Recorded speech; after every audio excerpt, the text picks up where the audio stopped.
aí, gente, tudo bom? Meu nome é Fernanda Medeiros, estou aqui com o Jerônimo Roveda e nós estamos com mais um dos nossos episódios aqui desse projeto da EPRAC, que virou a EPRAC+, esse conteúdo nesse período, nessa época de pandemia. Hoje a gente está muito feliz, porque nós estamos com uma pessoa que para nós é uma grande referência em pensar e agir, né, numa mudança, né, de conceitos com relação à solução dos conflitos, que é a Aline Doral Fagundes. A Aline, ela é juíza, né, do trabalho, ela é supervisora, responsável pelo Sejusc em segundo grau no TRT nosso aqui. Então, Aline, te agradeço muito a oportunidade, né, a disponibilidade. A gente sabe que a gente está vivendo momentos, no mínimo, né, sui generis, né, difíceis, e quando as pessoas se doam, né, para conversar um pouquinho, para espalhar, talvez, acho que um pouco mais de empatia por esse mundo, a gente só tem que agradecer. Então, muito, muito obrigada mesmo pela participação. Jerônimo. Tudo bom, Aline? Obrigado pela aceitação do convite. Eu já vou começar sem muita... Primeiro, te elogiar pelo trabalho que tu faz, que eu já venho acompanhando há bastante tempo, mas eu já quero iniciar falando... Quando tu assumiste o Sejusc em segundo grau, ali em janeiro tu escreveste um artigo sobre paz, justiça e instituições sólidas. A gente sabe que isso são requisitos hoje fundamentais para que a gente atinja soluções consensuais, que a gente consiga fazer com que essa ambiente de colaboração, de cooperação entre as partes gerem resultado. Mas eu acho que mais que isso, essa questão das instituições fortes, e é por isso que tu está aqui hoje, que representa uma instituição forte, que é capaz de ser realmente um protagonista para a disseminação dessa cultura, como é que tu tem enfrentado isso desde que tu assumiu lá atrás como juiz do trabalho e hoje aonde tu estás?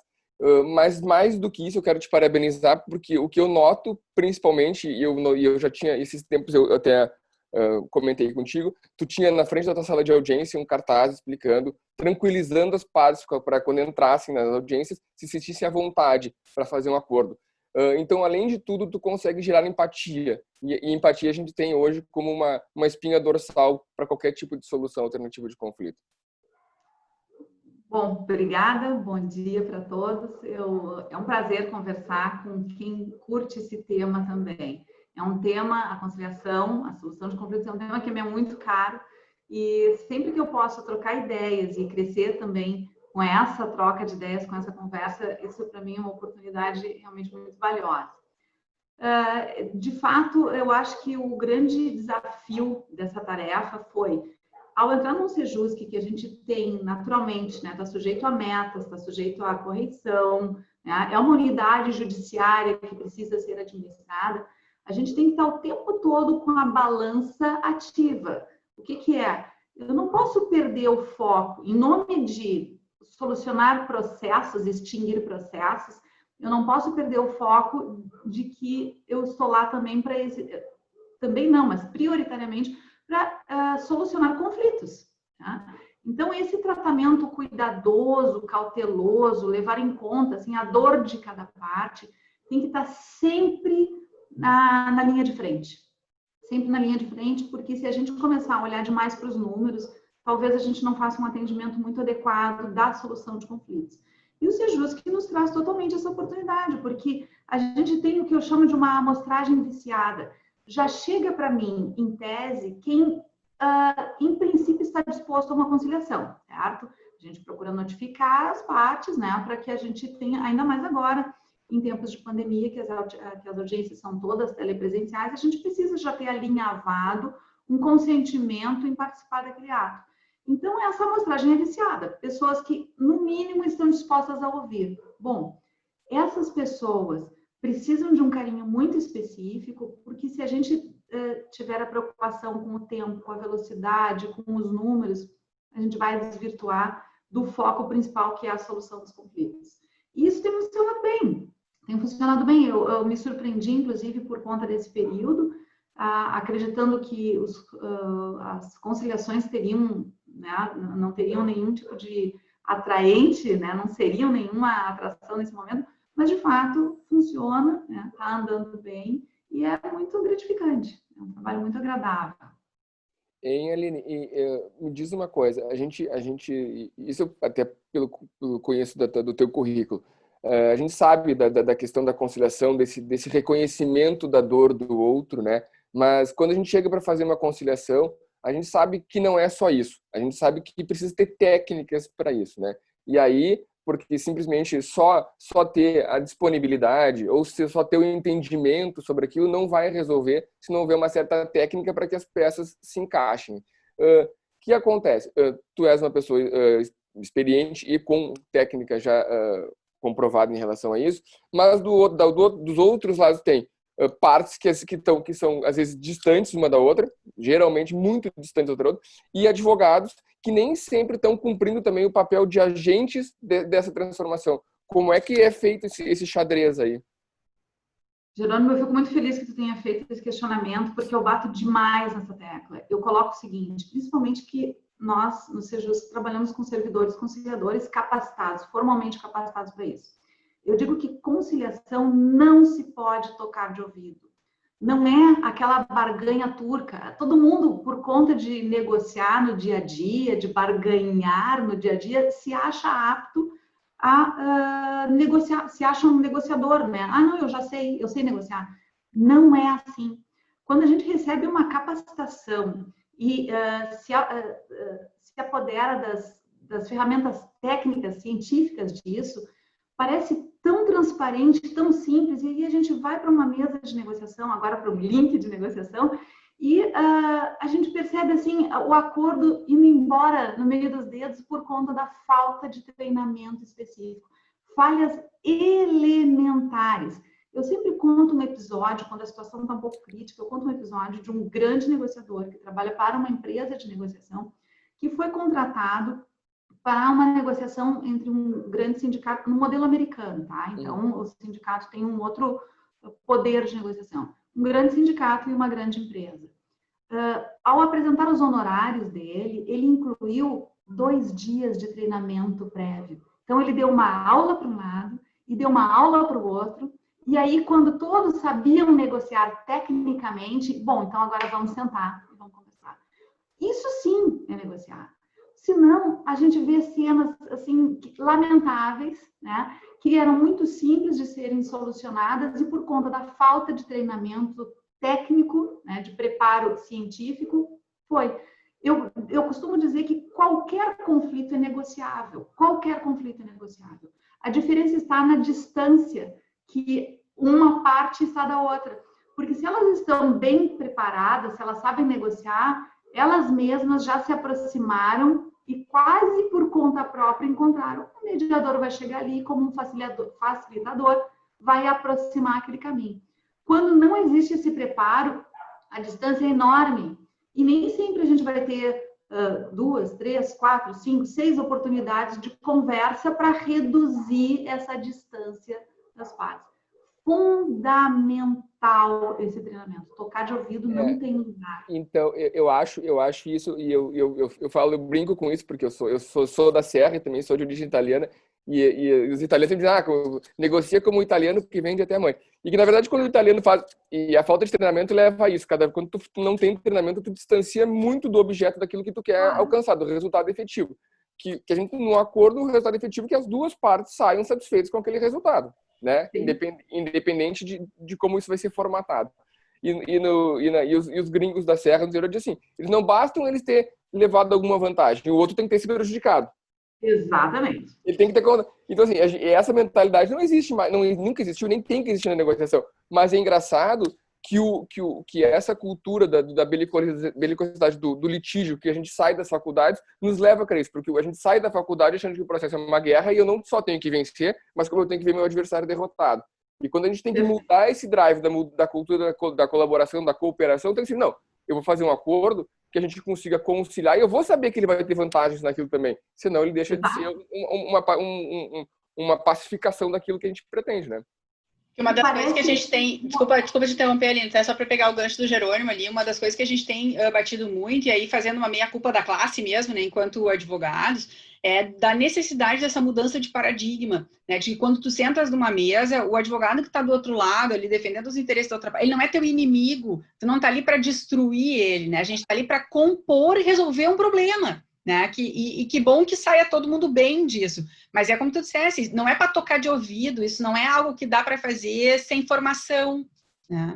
Não, e é muito interessante porque exatamente isso que tu e o Jerônimo falaram, quem toca de ouvido, quem não tem essa formação científica da negociação, acha que sentar para uma negociação demonstrando interesse em negociar é entregar os pontos. E ele vai achar que eu não tenho meu direito, que eu acho que eu vou perder. Ainda mais quando a gente fala em negociação de processo, né? Porque eu gosto muito de usar nas minhas aulas exemplos da compra de um carro. Porque na compra de um carro é muito claro que os dois vão tirar vantagem. No processo sempre tem aquela sensação de um ganha e um perde. Então, eventualmente, o exemplo não é muito conveniente num processo. Mas no processo especificamente, parece que dá mais ainda aquele medinho de dizer, não, se eu demonstrar interesse negociar, porque eu acho que eu vou... É como se fosse uma fraqueza, né? E não é, né? Exatamente. Não é um jogo de um ganha e outro perde. Dá tranquilamente para abrir. É óbvio que no processo especificamente, especialmente no direito do trabalho, em que pagamento tem muito mais espaço do que obrigação de fazer, a gente, claro, afunila muito rápido para o valor. E aí nos dá uma falsa ideia, olha só, uma falsa ideia de que a gente está só negociando valores. Eu pago 10, não, só 5. Tá bom, vou a 9, não, 6 e nem mais um tostão. Dá essa falsa ideia, mas não é. O bom negociador capacitado, ele vai saber desmembrar aquilo em interesses e vai conseguir, né, como a gente classicamente diz, aumentar o bolo para poder fazer uma fatia que agrade todos os envolvidos, não tem dúvida. E até porque quando a gente lida com pessoas, nem sempre o aspecto econômico é o fundamental naquele caso. Às vezes é um processo que se arrasta há anos, é uma dor que a pessoa vem sofrendo, ela quer não só receber aquele valor que ela acha justo, mas ela quer também ter uma satisfação pessoal de que são outros interesses que estão por trás disso, né? Sem dúvida, os ressentimentos têm um preço muito alto.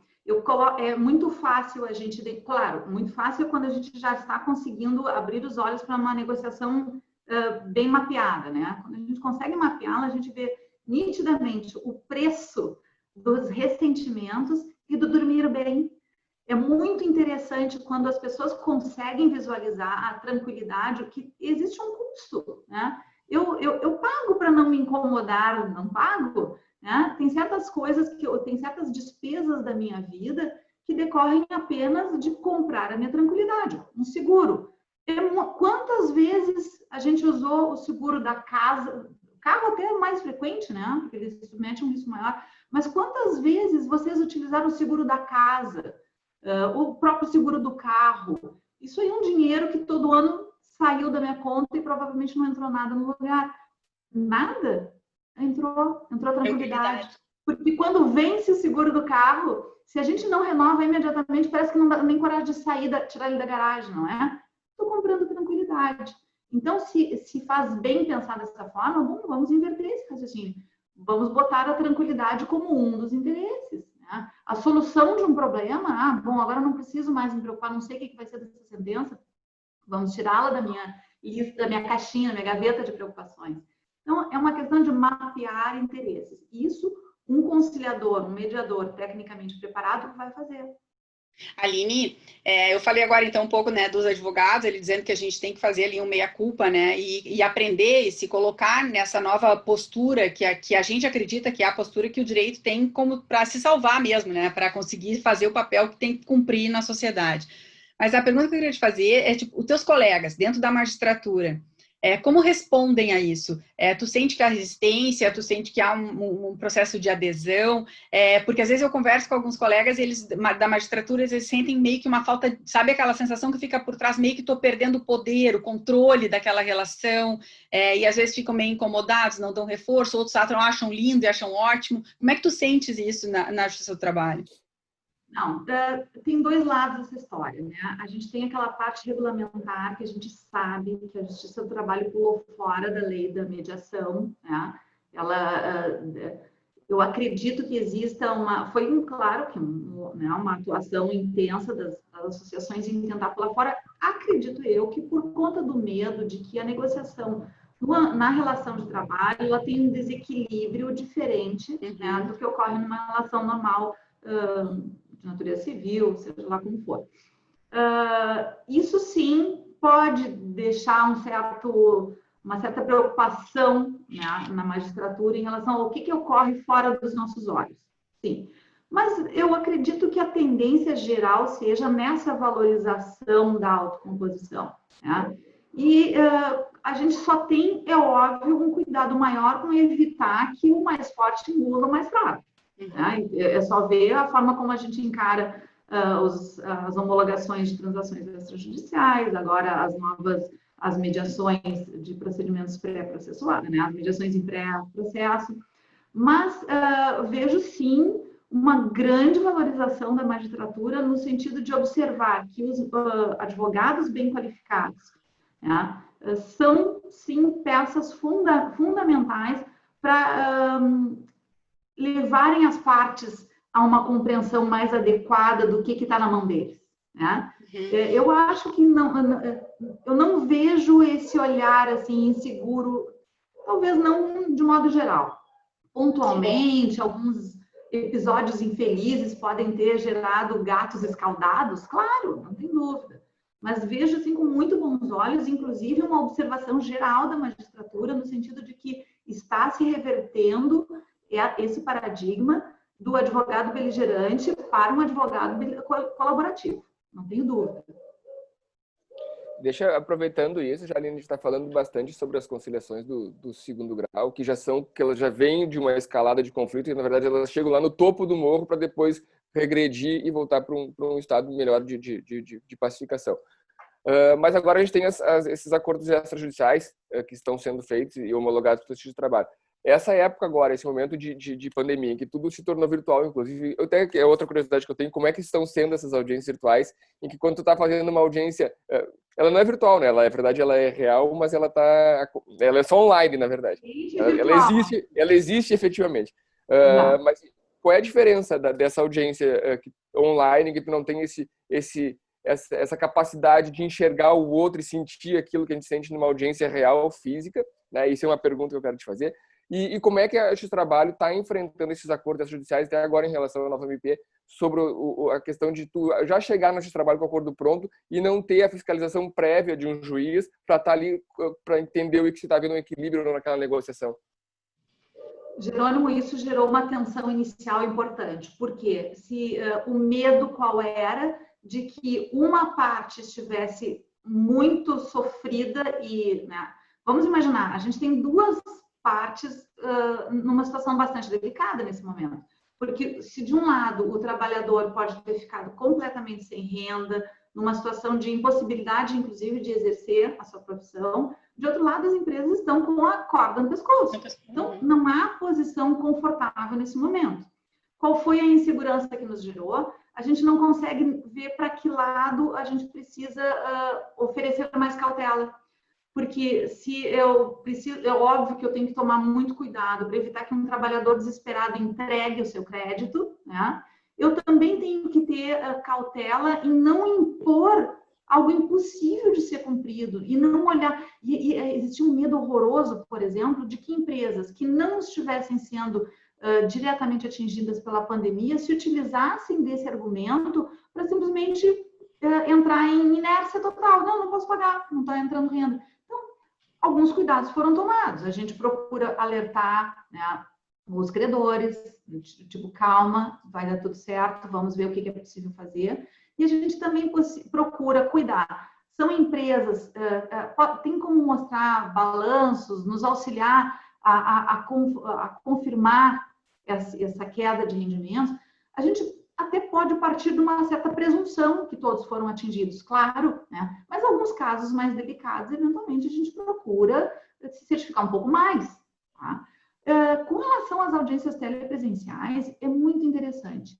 a primeira imagem foi de, bom, acabou o olho no olho, o nervosismo, aquela sensação da conversa mais próxima, pânico geral. Sabe que eu tenho notado uma compensação muito interessante nisso. Porque, vejam bem, a gente tem utilizado o Meet, né? Não é muito diferente da ferramenta Zoom nesse sentido, mas quando um fala, se o outro falar, ainda que baixinho, ninguém é ouvido. Então, ele propiciou uma escuta ativa forçada, surpreendente, né?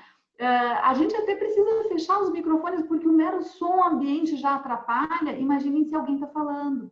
Então, é muito rápido na audiência, e eu sempre convido alunos, professores, advogados, qualquer profissional da área do direito que queira se familiarizar com a ferramenta e queira assistir às audiências do Sejusc 2, são muito bem-vindos. Mas a gente nota muito interessante, assim, a audiência começa, quem ainda não fez, não está calibrado para isso, e começa aquele fala todo mundo ao mesmo tempo, rapidamente percebem que isso não funciona e recuam. E aí se propicia um ambiente de escuta ativa muito, muito positivo. Um foco na fala do outro muito intenso. E mais um detalhe, se por um lado a gente tinha no Sejusc a florzinha em cima da mesa, o cafezinho, a balinha, a mesa redonda, para justamente criar aquele cenário de acolhimento, agora todo mundo está no seu próprio ambiente. Eu estou na minha casa, ou eu estou no meu escritório, é o meu chão. Isso conforta também. Então, eu vou te dizer, assim, com muita segurança, em cima das audiências que eu tenho realizado, que não houve prejuízo. Não houve prejuízo da qualidade. A gente está passando uma fase, assim, de conquista das pessoas, seja parte ou advogado, de vir ao ato telepresencial. Porque muitos ainda não se sentem confortáveis com isso. Mas depois que a gente faz essa conquista, e eles é muito gratificante de ver, terminada a audiência, eles agradecem, eu adorei, por mim não precisa voltar ao presencial, vai continuar depois. Então, é muito, muito interessante. Eu tenho achado extremamente gratificante. Tu sabes que te ouvindo, desculpa, Gerônimo, te ouvindo falar agora, tu vê como uma situação tão complexa e tão difícil como a gente está vivenciando hoje no planeta inteiro, né? Propicia, às vezes, a gente evoluir em capacidade comunicativa, né? Claro. Essa fala, a gente diz assim, olha, na verdade, o que as pessoas estão aprendendo? As pessoas estão aprendendo a falar e a ouvir, né? Antes era aquela coisa de eu vou ganhar no grito, né? Eu vou falar tanto, eu vou me impor, eu vou colocar... Agora não adianta, agora tu tem que ter os espaços, tu tem que aprender a sua vez, né? Então, veja que é um aprendizado mega bacana para a gente também ser ali, né, um suporte mesmo de mudança de comportamento, né? Não tem dúvida. É justamente isso que eu ia falar. A gente estava até fazendo um encontro desses aqui há umas semanas falando sobre negociação. E como é importante na negociação, né, a escuta, tu entender o real interesse da outra pessoa. E a gente estava falando aqui no Zoom, essas reuniões telepresenciais, elas nos ensinou isso, que tu não pode ficar atravessando, que se tu atravessar o outro não, tu não escutou o que ele disse, ele não escutou e ninguém escutou. E daqui a pouco não é só alguém se sobrepor ao outro, ninguém consegue comunicar. E tu vê que às vezes a gente precisa de algumas ações um pouco mais contundentes e mais efetivas, que não foram passadas por nós. O próprio sistema se encarregou de fazer com que as pessoas... eu tenho que ouvir, senão eu não vou conseguir falar depois.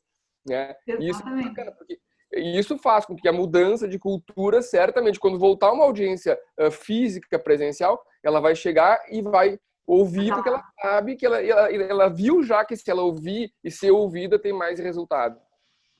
Sem dúvida, dá para notar isso nitidamente em audiência, e parece que as pessoas também se sentem confortáveis depois com isso, porque ao mesmo tempo que ela se obrigou na marra a ouvir, quando ela fala, ela vai falando tranquila, né? Não tem mais aquela coisa de jogar nervosamente as suas informações, porque ela também sabe que vai ser ouvida. É interessante isso. No final é isso que a gente fala, é a escutativa, é a comunicação não violenta, né? É enxergar. Na verdade, a sensação que eu tenho é que essas dificuldades todas nos propiciaram uma oportunidade de nos humanizar de novo, né? Com que a gente entenda, né, essa frase que tu trouxe no início, é uma frase que a gente acaba vendo repetindo em várias situações de soluções, né, adequadas ali. entender a dor do outro, dar o espaço para fala, dar o espaço para ouvir, que às vezes a gente observava que nas audiências presenciais essa coisa tanto enraizada, né, da briga, do litígio, do conflito, parece que todo mundo para falar tinha que falar e ganhar no grito, ganhar na força, na imposição. Em algum momento agora a gente está se dando conta que a gente tem que mudar o comportamento. Né? E essa palavra-chave que tu disseste da humanização, o que me chama também a atenção é o fato de que criou-se um clima de tolerância e compreensão muito grande, que, assim, ó, em praticamente todas as audiências, ou um cachorro late, o filhinho entra na sala, só um pouquinho que tocou a campainha, caiu a conexão, a pessoa precisa voltar, e todos levam muito bem. Outra coisa também, a gente está usando o mesmo link para toda a pauta. É muito comum entrar o participante da audiência seguinte. Se é uma pessoa experiente, ele já entra com o microfone e câmera fechadinho para esperar seu momento, se ele tiver interesse em ficar ali acompanhando. Outros não, outros nunca entraram, daí aparece aquele carão na tela, diz, será que estão me ouvindo? Tem alguém aí? Alguém pode me ajudar? E todo mundo leva na boa. Claro, a gente acaba achando graça de fato, né? Mas todo mundo leva na boa. Isso é humanizar. Não entra mais assim, ó, duro, gelado, morto de medo da audiência. É isso. Não. Quebrou. A juíza que está lá, ela é só mais uma carinha que ele sequer sabe quem é naquela tela antes de se apresentar. Mudou a necessidade da mensagem de abertura. A mensagem de abertura agora tem outros elementos que a gente precisa esclarecer. A Aline não está de terno, está de camiseta, tá, né? Quebrou o gelo, deu uma humanizada, por isso que eu falo, uma compensação. A gente passa a se enxergar enquanto ser humano, né? Passa a se enxergar enquanto pessoa, né? Ali não tem mais aquela coisa intocável, gigante, que eu não posso falar, eu não posso errar, eu tô em medo. Não, agora eu tô vendo ali que é a Aline, a juíza, que tá aqui para me auxiliar a chegar num resultado que vai ser bom para todo mundo, né? E a juíza também é mãe, a juíza também tem cachorro, a juíza também pega... É gente, também é gente. Tira aquela coisa da autoridade, a juíza, advogado, não, é a Aline, é a Carla, é o Marcos, né? Eu acho que esse papel, isso torna uma instituição forte e eficiente em relação a isso. Quando a instituição ela é forte, mas ela se aproxima de quem ela quer atingir e ela se iguala, e ela se torna mais forte ainda, né? Porque daí sim tu causa a empatia. O trabalhador está vendo na juíza, talvez numa mesma condição que ele se encontra naquele momento, sentado em casa com o cachorro latindo. E isso fortalece a instituição. Mas aí, aproveitando isso, Aline, eu queria saber qual é o horizonte agora, quais as perspectivas, porque assim, a gente está tratando de conciliações lá no segundo grau, depois de um processo constituído, né? Qual é a tua perspectiva para agora, para o pós-pandemia, sabendo que as pessoas estão aprendendo a se humanizar, estão aprendendo a ouvir, estão aprendendo a entender o outro? Qual é a tua perspectiva em relação à justiça do trabalho, aos conflitos trabalhistas? Tu achas que vai ter mais ações, vão ter menos ações? As pessoas vão negociar antes, vão se acertar antes? Bom, tem vários aspectos nisso que tu pontuas. Não tem dúvida que um legado ficou, né? Um bom e um ruim, não tem dúvida. O que eu digo? A gente vai ter sim uma demanda represada para ter que consertar, né? Vamos precisar atender isso. Vejo muito claramente uma maior confiança das partes nas suas negociações fora da Justiça do Trabalho, porque o que nós temos na Justiça do Trabalho? Uma sede muito grande de quitação, né? Acordos que estão muito bem feitos, muito bem negociados, ambas as partes totalmente convencidas desses argumentos, mas não se conformam enquanto não tiver uma chancela de uma homologação judicial. Eu acho que a necessidade de ter que fugir de uma demanda que vai estar muito demorada vai fazer com que as partes, bom, é o que nós temos, vamos fazer aqui, né? Nós vamos resolver aqui e seja o que Deus quiser, né? Vai acontecer. As próprias negociações pré-processuais, que têm um contorno diferente dessa quitação, vai conferir às partes experiências de comprovação de que não tem que entrar na Justiça do Trabalho para conseguir solucionar seus conflitos. É possível resolver antes. Eu acho que vai dar um maior valor para essas negociações. Eu não queria usar o termo pré-processual para não confundir com a ideia do mecanismo novo, tá? Mas eu acho sim que as partes vão resolver. Extrajudiciais, talvez.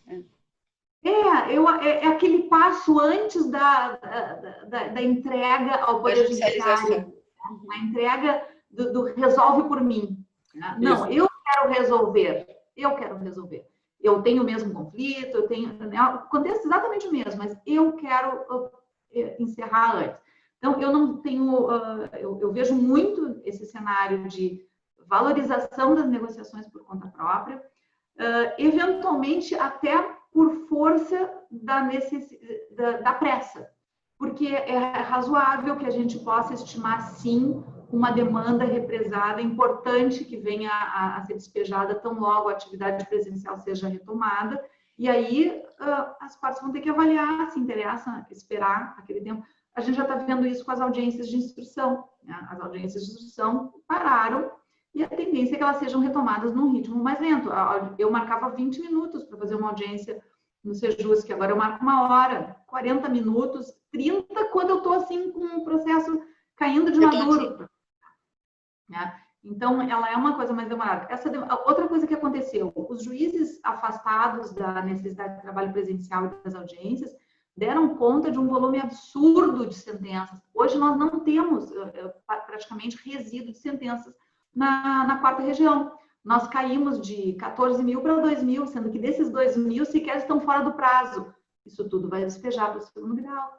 Então, o Sejusc 2, por exemplo, vai precisar trabalhar em outro nível de volume e velocidade, e a gente percebe que as partes já se deram conta disso. Então, eu não tenho dúvida que o momento é de se qualificar e levar a sério a negociação, porque vai ser uma ferramenta imprescindível, mais do que já era. A gente falou isso na semana passada com a Carmen, e ela falou justamente isso que tu disseste, que quando as pessoas conseguem entender e serem donas dos seus problemas, não terceirizar essa solução, que elas conseguem compreender, internalizar os problemas delas e resolver, sabendo que aquela resolução é melhor e mais efetiva do que a terceirização daquela resolução, elas começam a entender o valor disso.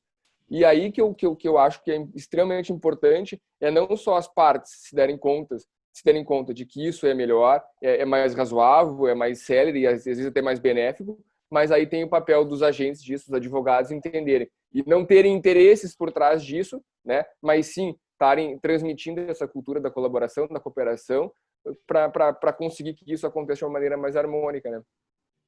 O advogado é o primeiro juiz da causa, né? Ele que vai fazer a primeira triagem do processo. Então, se ele não passar para o cliente dele essa visão de que existe uma maneira mais eficaz, mais eficiente, mais produtiva de solucionar, complica, porque aí quando chegar na minha mesa, eu tenho 2 pessoas com quem negociar em cada lado. Né? Porque é muito comum a gente perceber que o interesse do advogado nem sempre é o mesmo da parte que ele representa. Então, a escalada do conflito, como tu disseste, ele vai agregando elementos a tal ponto que conflitos extremamente simples, que a gente não sabe nem como que chegaram naquele ponto, né, vem parar no Sejusc. Exatamente. Uma das coisas que a gente estava, né, nesse sentido, né, que a gente já tá refletindo e vai conversando, né, talvez seja um espaço mesmo da sociedade crescer, né, amadurecer um pouquinho, né, enfrentar suas próprias responsabilidades, né, porque quando a gente tem um conflito, não é gerado só por um lado, né, então a gente tem as partes, todo mundo tem um pouco ali de responsabilidade naquilo, a gente conseguir se olhar, né, e verificar, olha, eu tenho um tanto nisso, vamos sentar e vamos encontrar aqui uma resposta, talvez seja um momento mesmo da gente amadurecer, né, um pouquinho com relação a isso. E o advogado também entender que o papel dele não é só terceirizar para o judiciário e encontrar a solução, que o papel dele pode ser resolver e auxiliar antes, e deixar o judiciário para resolver aquilo que de fato não é possível, que essas coisas que tu não entende como é que chegaram lá, que não cheguem mais, que sejam resolvidas antes, né? Não tem dúvida, exatamente. O papel do advogado, ele precisa se valorizar como um profissional que vai ajudar aquela parte a solucionar seu conflito. Talvez exista um certo constrangimento no sentido de que, sabe aquela imagem do médico, quando alguém vai no médico assim, ele nem me examinou, me deu uma receitinha e me mandou embora. o advogado talvez tenha criado, e a parte também, aquela cultura de que para ele estar trabalhando ele tem que ter um processo ajuizado. Não, longe disso. Essa é a última alternativa. Né? É a última. A gente não conseguiu, fugiu completamente do nosso controle. Bom, então a gente vai ter que judicializar isso. Mas esse não é o nosso papel principal, não é a primeira alternativa que nos surge. Perfeito. Perfeito. Coisa boa, Vi. Eu acho que só para finalizar, para a gente não se estender demais, que já mas aquilo que justamente a ONU falou na resolução 16, que fala, né, da paz, da justiça, das instituições sólidas. O advogado ele tem que ter, e isso a Carmen usou com uma propriedade maravilhosa, como sempre ela disse, o advogado tem que ser um gestor da pacificação social. Exatamente, ele não precisa ter um processo para ele ser um grande profissional, ele pode ser um grande profissional antes de ter um processo. Perfeito, a frase me serve perfeitamente, é isso que é gostoso de ver quando a gente se depara com uma negociação bem representada, né? Às vezes advogados chegam de paraquedas num conflito que não precisava ter chegado naquele ponto e ele já com muita facilidade, não, só um pouquinho, não precisa nada disso, e plim, aquilo sai assim, perfeitamente, suavemente. Esse que é o melhor. É verdade. Aline, olha, muito, muito obrigada mesmo. Eu te confesso assim que para a gente, primeiro poder ouvir, né, poder propiciar aqui que outras pessoas também escutem, né, o trabalho que tu tens feito, que é um trabalho de referência, e da gente enxergar que essa necessidade de mudança, na verdade, está dentro de todos os atores, né? Não é o advogado, o particular, o privado, o defensor, o MP, a gente tem a magistratura, na verdade é um conjunto hoje, né, de todos os atores envolvidos nesse cenário que querem essa mudança, né? Que necessitam dessa mudança, que enxergam, e eu acho que a gente, como todo no direito, né, parece que a gente está tirando aquela casca dura, né, aquela casca que a gente fez à volta ali, como se fosse algo, sei lá, hermético, que ninguém alcança, e a gente passou assim, não, são pessoas que estão ali, a juíza é uma pessoa, a juíza tem família, ela tem estrutura, né, só que ela tem uma competência a mais e responde ali representando o Estado para resolver as coisas, né. Então, se a gente começar a enxergar cada um desses papéis, nós vendo as pessoas por trás, entendendo as questões, acho que a gente tem, né, condições de melhorar, né, enquanto, né, sociedade. Muito obrigada mesmo. Obrigada, Aline. Obrigado mesmo. Eu que agradeço. Parabéns mais uma vez. Obrigada. Eu que agradeço. Eu fico realmente empolgada de poder conversar com quem valoriza esse mecanismo, com quem entende a importância de otimizar o trabalho do judiciário e valorizar o poder que as pessoas têm sobre os seus próprios conflitos.